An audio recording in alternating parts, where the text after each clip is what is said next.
So I am a resident of Suffolk and I have lived in Suffolk for about 25 years. My husband has lived here his whole life, and we now live in the house he grew up in. We have forests and waterways and just lots of open land that people coming from other cities aren't used to. Suffolk is a family. And as large as we think we are, we're actually a mid-sized school division. Our climate and culture speaks to that. That once people are here, they know they're connected. They know that I know their community. I understand what they're going through. I've been there. I'm not far removed. I've been very blessed to work in Suffolk. I said, hey, this is what I want to do. They're like, go for it, Kelly. I'm like, yeah. So as time has gone in my living in Suffolk, it has really boomed. And everybody was moving out to Suffolk because that was cheap land. And so I've really seen that shift from this rural country area that I knew of. COVID really highlighted that we weren't ready for this technology shift, especially my high school's area goes all the way to the Carolina border. Those students out there were left with technological challenges that really impeded their growth. We put them in the box because we needed them to be able to deliver during that COVID time period. But then we had to open the box and let them out. And they weren't really willing to go, and they had possibly forgotten what it was like to be outside of the box. We knew we had to change due to society, to our children, but we had to start with who do we have in front of us. You know, the students need to plan and conduct. They need to explore. They need to do an analysis. But if they're not interested, they're just standards. So that's a barrier that we're trying to get rid of so that all kids feel a sense of community and belonging, because that's how engagement happens, because my voice matters.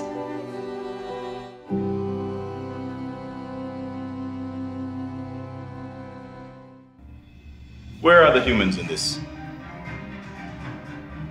Students are not just going to be left out, they're going to be absolutely left behind. So this is due to automation, artificial intelligence, robotics, and other emerging technologies. Eventually, our school districts and their communities are going to feel pressure from parents, from the community, and industry to say, hey, send me some students who are ready to do this work that we have at our disposal. Right now, across the United States, we have about 695,000 jobs that we can't fill. This number is perpetual. Virginia, Maryland, and Delaware got about 67,000 jobs that your students can graduate into straight out of high school making a six-figure income. That's family-sustaining, life-changing wages. What we are finding is that what we're hiring for is not being translated into the classroom. Not just our students, but the way we prepare our teachers, it's got to be essential. And that's some of the work that we're doing together. People post-COVID do not cope as well as they did beforehand. They just don't. Because this current crop of middle school students had their last 2 years of elementary school or their first year of middle school being affected by COVID, last year elementary, first year middle, there was a hindrance to their social development. I saw it in my own daughter. So there's an adjustment period. One of the things that's an existing perception that is not true is that Suffolk Public Schools is not a great school division. That's false. It's a damn lie. It's on its way to becoming the premier school division because we have everything that we need. We have the right people in the right seats on the bus. So why can't we make a big jump? This field, even though it's not new, we haven't done a good job as humans to keep up with it, right?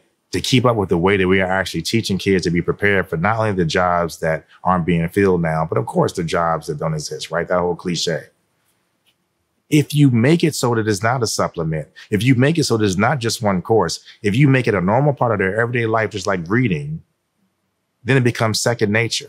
So STEM learning, STEM professional learning should be instinctual. So about 3 years ago, Dr. Gordon came to me and said, we're evolving. We're transitioning science into a STEM department. I had no idea what that meant. And he said, I'm giving you the autonomy to figure out what that looks like here in Suffolk. So my first conversation was in relation to the Career and Technical Education Department. They are STEM. We keep saying we want to kind of close this pipeline, and the pipeline is changing, and there's these hundred thousands of jobs in cybersecurity, IT field, but we have to start putting in opportunities for students to gain that training so that they can hit the ground running. We're very big on industry certifications inside of the city of Suffolk for our students. So we make certain that they have opportunities to attain industry certification so that it makes it kind of like an equalizer when they do go out to acquire interviews on their first opportunities to join the workforce. But there's always this cliff that hangs off where students want to work, but job age requirements kind of hold us back. So the biggest challenge I see holding back the overall vision from my lens is acquiring business partners that want to put forth that effort in students that are so young. We have opportunities for them to do some job mentoring to get students exposed instead of waiting until they're 18 years old and then attempting to kind of grab them. Then in some form or fashions, it may be a little bit too late. Students want the careers, but do not have the experiences. How can we just tell them that you want to be a computer science major, but you've never experienced what computer science is? We are hands-on learners. I can sit here and tell you all the great things that can happen, but it won't mean anything if you don't go out and try it yourself. This was also the impact of COVID itself. We saw this stuff, especially in math, 41% the first year that we came out. But look at the jump we made after we had a chance to get the kids back in.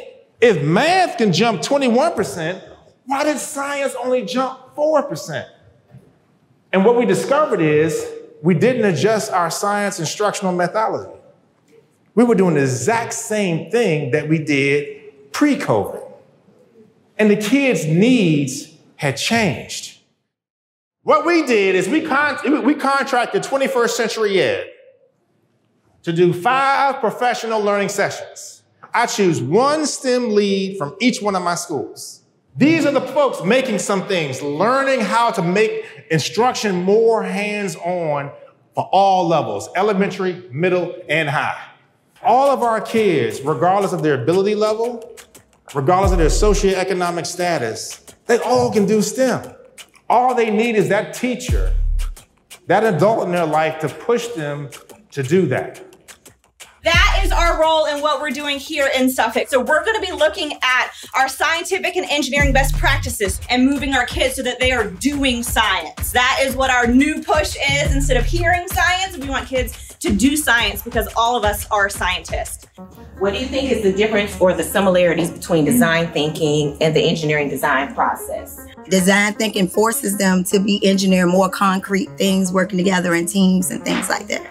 Versus engineering is more of a technical, like you are working through a prototype, you're testing it. Design thinking could be backwards, forwards, kind of out of order, whereas an engineering design is pretty linear. They come up with a process. You're ending up with a product at the end, but shifting the thought to where the students are design thinkers now. One thing that Suffolk Public Schools has adopted is the 5E learning model. Research says that's how kids learn best. So it starts with that engage phase. So we're engaging kids. I got to figure out what you like, your interest to bring you on in. And then the second E is explore. And so that's allowing them to have that time to explore personally. I'm giving everybody the same experience to dive into. I'm then assessing students to be able to see what are they coming to me with and where are some areas that I need to build upon. And then moving forward, it's into the explain phase, which allows kids to talk about. That's what we want. We want kid voice, student discourse. You talk about it. What are your findings? What's your results? It's okay to disagree. In the world, we need to learn how to appropriately disagree with people. I agree with you because, and what's your justification? We have to teach those skills. And the best place to do it is within our science standards through investigation. It is so much more than just teaching science. Kids are able to engage and explore and learn how to communicate and work with people. I don't know if I answered your question. When you do a lab, right, you're going to do this part, and you're going to be the recorder, and you're going to be the presenter, you know. How do you utilize the NGSS to develop learning goals, learning activities, and assessment? It is a starting point. After that, we started writing lesson plans. We wanted to make sure that they were rigorous, they were culturally relevant, and they encapsulate all of the different departments while focusing, of course, on the science standards of learning. It was awesome to collaborate with other teachers in the room to see how are they getting their students engaged. it's been a transition from realizing that we don't know everything and there's not just that one way of doing things, and accepting that students bring a whole wealth of information that maybe we don't even have. It's not step by steps, it's not an algorithm. It's having those hands-on experiences, and that's how students begin their math journey. I'm not going to say it's easy. Like one of the first, I guess was not last year, but the year before, they have to, in the standards, we have to design a model to move an object. They had a little plastic animal from one place to another, design something to make it move without touching the animal. And of course, you're looking at it and thinking, how in the world are 6-year-olds going to design a model? They really got just simple materials, some tape and some popsicle sticks and some string. And initially they're in groups like, I don't know what to do. And then you can hear them start to talk. And they all came up with something. Most of them had something simple. Or some of them did a ramp, or some of them did where it was being pulled, but they didn't touch the animal and the animal moved. And then some did something more, more complex. But once you do it, then you're like, oh, okay, we can do it. We can do another one. And as the year went, it gets easier and easier. So I think, the science department really is working on starting this in kindergarten so that by the time they're in high school and you're doing something really complex, they've already learned to work in a group, to think about how are they going to solve this problem. Say parade blizzard. Parade blizzard. And attach research. Attach research. Good. All right, guys. So we've been talking about plants and science, right? And today we're going to work on creating a model. What is the meaning of the word model? So really quick, letter A, turn to the right and talk to letter B. What is a model? A model is a comparable of real thing. We work almost in every subject area. We work on communicating with each other. We're working on those, oral language skills all the time because some kids don't have that. Some have it, some don't, some are in between. But learning to talk to someone is a really important foundation skill. Bentley, what's a model? A model is something that looks real, so it actually isn't. So it looks real, but it actually isn't, okay? Models are used to help people learn about our world. Your task is to create a plant model that could be used to teach elementary students about plant structures and functions. So we've been learning about structures. A plant structure is a part, and their function is the job. I'm gonna give you 3 minutes to start sketching your idea. We're gonna have probably about 30 minutes to make the model. Did you use a cup? And then you the jar. Cut this piece out. And then pop it right here and get this piece out. Oh, take! I'll do it. Here's some scissors. And I'll put it on. So you cut. They really have sort of a sense of accomplishment. Some kids in any grade, they can really quick memorize something, or maybe from their own experiences, they already know this. And so it's boring. I can just write back out the parts of a plant. I already knew that. But the sense of accomplishment, and I've accomplished this task, I think builds their confidence. I think that makes a big difference. These are gonna be the roots, but then we tape this to the cup so it wouldn't fall. Yeah, that's the dirt. That's the dirt for the flowers. Yeah, and then the straw goes down and it's taped, so it won't just come out or fold. Are we all ready? Take your hands off your plant. So we're going to share, and we're going to answer some questions. We'll put it right up here. So when a friend is sharing, your mouth is what? Quiet. All right, now tell me, what's the first part of the plant? The roots. The roots. And what do they do, Carter? They do nutrients. Nutrients from the soil, right? Yeah, and make them stand up. And it helps them stand up. Now what's next? Stem. The stem. And what's the purpose of the stem? It sucks up water. It sucks up water, or takes the water to all the different parts, right? And the leaf holds in the sunlight. Okay, and Nathan, what's this last part? The flower, right? So the flower, what does the flower do? Seed? The seeds, it holds the seeds. We're starting with something really simple. I mean, they just taped popsicle sticks together, and some of them taped string. That's very simple, but it builds up to higher level in high school, college, and beyond, working as a team to solve this problem. So each of you have patients that you are examining. Each of you are going to look at that particular case study. You're going to identify the muscles. You're going to identify the actions of those muscles. You're also going to be identifying exercises that you can give your patient for the purpose of correcting whatever diagnosed condition they have. If I pointed to a particular bone, you'd be able to figure it out? Yes. You guys sure? Yes. I don't believe you. Let's go ahead and have this game. We're going to challenge each other. Who do you want to challenge? Morgan versus Sydney. There we go. Yeah. No. So, Morgan, you go on this side. Sydney, you're going to be over here. Yes, sir. No touching anything but the table. You buzz in. If you can answer it, you click answer. When you click answer, you have... Wrong.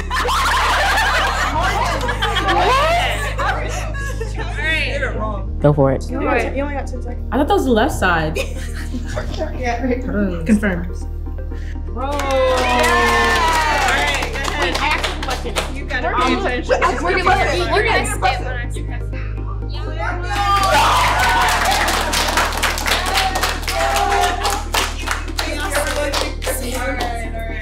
You're the group that gets to go first. Okay, so like I said, you're gonna list all the muscles and you're gonna list all the exercises, okay? And then, you good? All right, so break team, let's go. All right, your group. We had the arm. Okay, so our patient has JIA, also known as juvenile idiopathic arthritis. He has really bad problems with his knees. He also has problems in his wrists. We can treat it so it's not too bad. We can treat it so he can still play the sports that he wants to play and do all the other activities. He doesn't have any breakdown of bone yet. And that's what we're trying to prevent. Our patient Jackson experienced a radial and ulnar fracture while playing basketball, and he had plates inserted. And the issue with plates is that once they're inserted, the muscle, you lose a lot of strength in it. So he will have the plates in for about 6 weeks, and then after that we have him on a physical therapy plan until his muscles can regain strength to match his other arms too. So we have a wrist radial and ulnar deviation. Yeah, and then the flexor stretch will help with the moving and stuff like that. So the wrist hyper extension is the third one, and it's just doing this, which will help build up the strength that we use. Right extensor pulsates longest because that one mostly just connects. Pro's 65 years old, and she has cervical stenosis. You can't really fix it because the discs are smushed. You can't unmush them. But she used to play with her grandkids and gardens and stuff, so we just want to get her back to that. And she already, she previously was getting treatment, but it wasn't working as well because they weren't really doing exercises or anything. They were just giving her massages, relaxing treatment, meditation and stuff to do like that. And so we're just gonna give her exercises and stuff, You should show us one. Be about 2 feet away from the wall. Your palms are flat on the wall, and go all the way. Bob, guys. Guys, I'm booking 14-year-old. In the Rollins study, it was identified and revealed that 73% of engagement happens when students are in labs and hands-on. They're actually working in their learning. That's significant when only 54% is learned from lecture.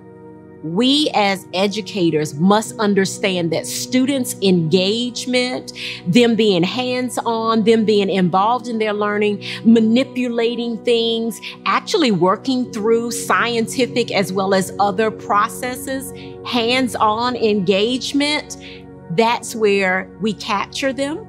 That's where we keep them, and that's where they really learn to explore whatever the content area is.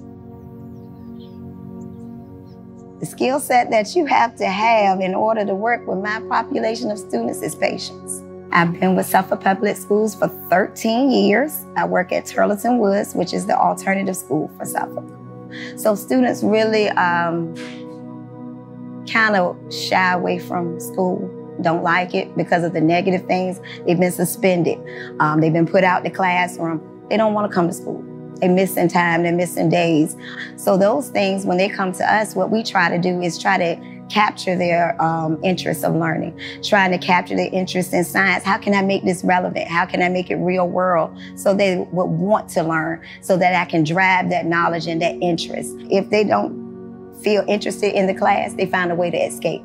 And sometimes behavior is a way, okay, I know Miss Luter is gonna put me out if I do this, so I'm gonna go ahead and do it because I don't wanna be in here anyway. So that they kind of do, it's always a form of communication. Every behavior that they have, they're communicating to us their needs. And we have to take that in, we have to realize that, and we have to see, hey, what do the student need in order for them to be successful, increasing their academics, sparking their interest, and getting them involved. All right, let me first say good morning. Welcome back to Life Science on this terrific Tuesday. So we have a minute to win it game that we're about to do. You have to make something that each of you can use to stack your cups like this without your hands. All right, so you have to use the things in the bag as to build a tool to help you stack the cups. You have 5 minutes to do so. How am I going to build this tool where we cannot, you can use your hand to move the tool?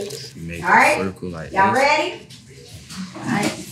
What we do with these?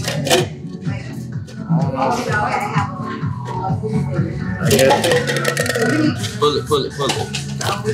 Yeah. You grab that. Wait a minute, you using your hand, we had reset 2023. And my word was engagement. I wanted myself to be engaged, but I also wanted my students to be engaged as well. And as we collaborated, we came up with ideas and projects that we could do to make the students more hands-on, to get them more involved in the discussions, get them more involved in what is STEM. And they had to talk about them and work with other kids about them. I think they made them excited, you know, ready to learn science. So I made this, right?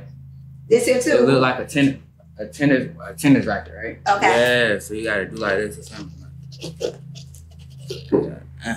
Yeah. All right. All right, his hands did not touch it.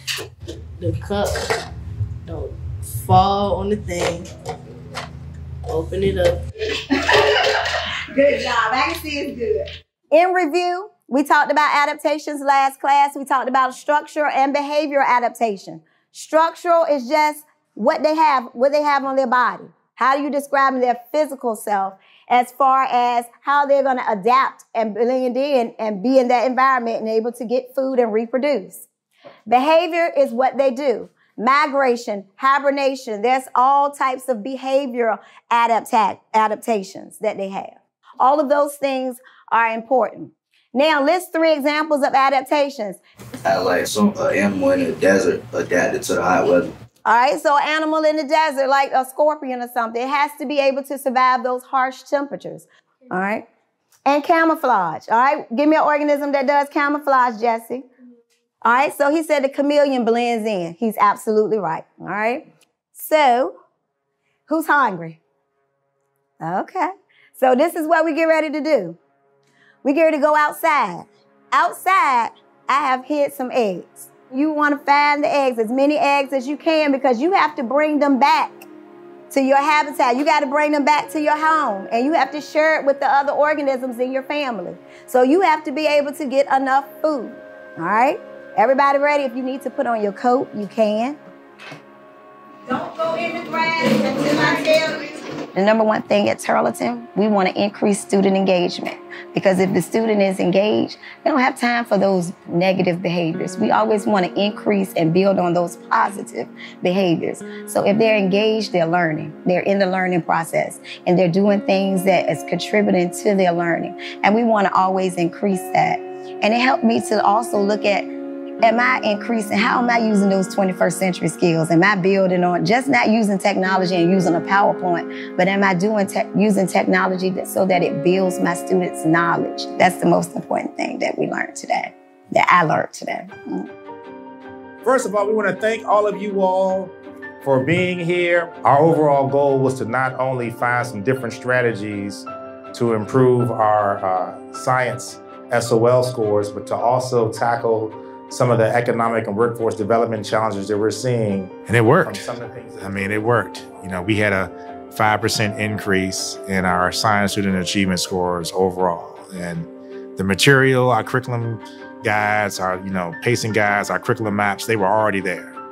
But finding new ways to engage our kids so we're not just regurgitating all the time the exact same instructional methods, I think that was the key.